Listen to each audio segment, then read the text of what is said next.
وہ دونوں دوست تھے اور دونوں وقت کے عظیم فلسفی دیوجانس کلبی کے سامنے حاضر ہو گئے۔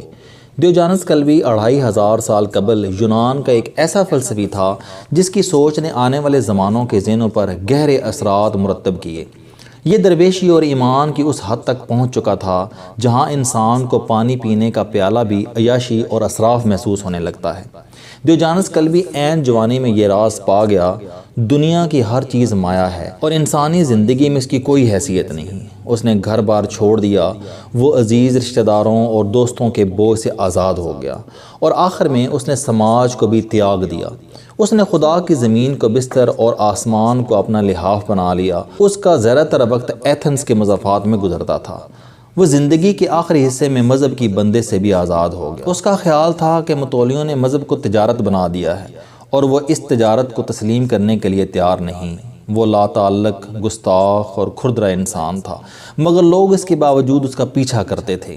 یہ اسے جنگلوں، میدانوں، ویرانوں اور ندیوں پر تلاش کر لیتے تھے۔ وہ لوگوں سے بھاگتا تھا، مگر علم اور دانش کے متوالے اسے گھیر کر بیٹھ جاتے تھے اور وہ جب تک تھک نہیں جاتا تھا لوگ علم کے موتی چنتے رہتے تھے۔ ایک دن عجیب واقعہ پیش آیا۔ ایتھنز کے دو دوست اس کے پاس آئے۔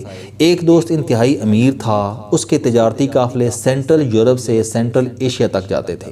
وہ تجارتی کشتیوں اور شہر کے مسافات میں وسیع باغوں کا مالک تھا، جبکہ دوسرا دوست غریب تھا۔ وہ نان نفقہ چلانے کے لیے کندھے پر چمڑے کی مشک رکھ کر گھر گھر پانی بیچتا تھا۔ دنیا میں واٹر سپلائی سے قبل پینے کا پانی تجارت ہوتا تھا۔ شہروں اور قصبوں میں ہزاروں ماشکی ہوتے تھے۔ یہ لوگ میٹھے کنویں سے پانی کی مشکیں بھرتے، لوگوں کے گھروں تک پانی پہنچاتے اور معاوضہ وصول کرتے۔ میونسپل کمیٹیوں نے بھی ماشکی ملازم رکھے ہوئے تھے۔ یہ لوگ راستوں کی گرد بٹھانے کے لیے گلیوں اور سڑکوں پر پانی کا تروکا کرتے تھے۔ یہ مشک بھر کر سڑک پر آتے، مشک کا منہ ہلکا سا کھولتے اور سڑک پر پانی کا چھڑکاؤ کرتے جاتے۔ اس چھڑکاؤ سے گرد بیٹھ جاتی تھی۔ یہ سسٹم پرانے زمانے سے 1980 کی دہائی تک جاری رہا۔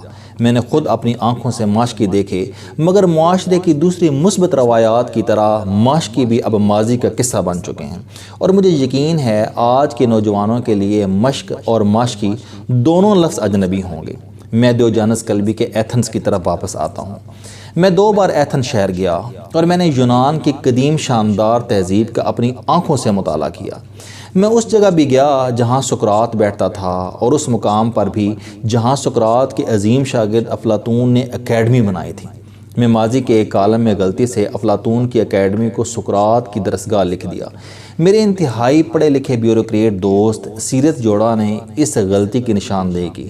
مجھے اپنی یادداشت پر ضرورت سے زیادہ بھروسہ تھا، چنانچہ میں نے غلطی کو غلطی ماننے سے انکار کر دیا۔ مگر چند دن بعد جب پرانی ڈائریاں نکالیں اور نوٹس دیکھے تو سیرت جوڑا کی بات درست نکلی۔ وہ واقعی افلاطون کی اکیڈمی تھی۔ سقراط اس جگہ بیٹھ کر اپنے شاگرد سے بات چیت کرتا تھا۔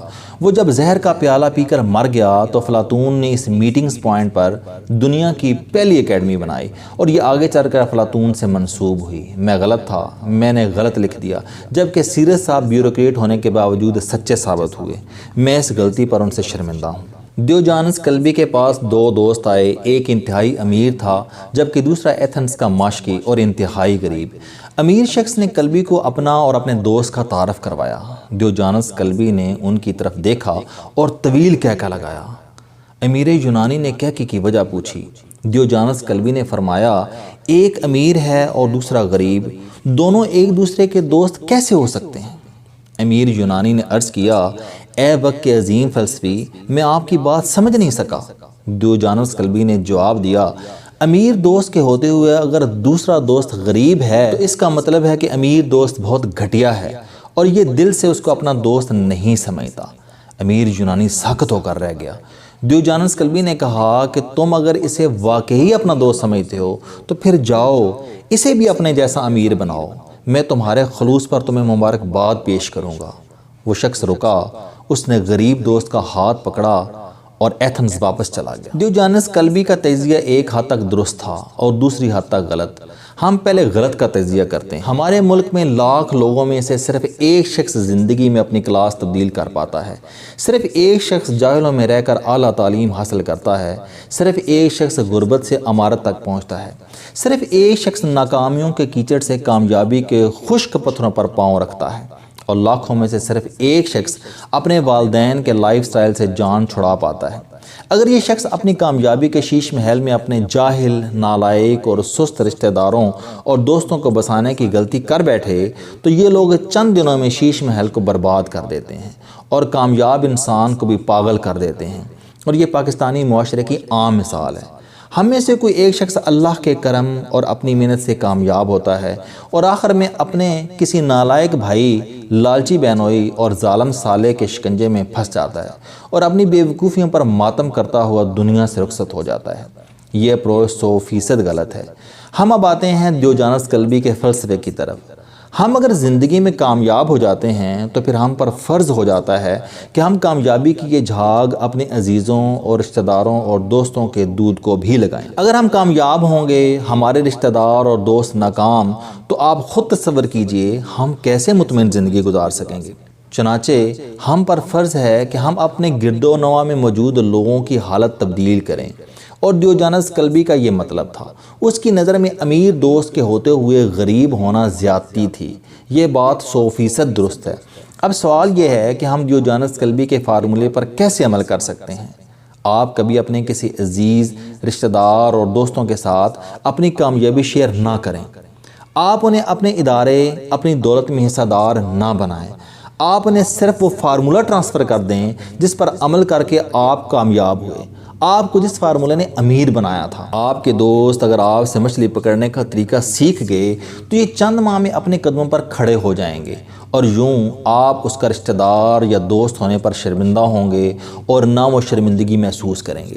آپ دوستوں میں تلی ہوئی مچھلیاں تقسیم نہ کریں، آپ انہیں کانٹے خرید دیں اور انہیں ایک مچھلی پکڑا دیں، آپ کی ذمہ داری ختم ہو جائے گی۔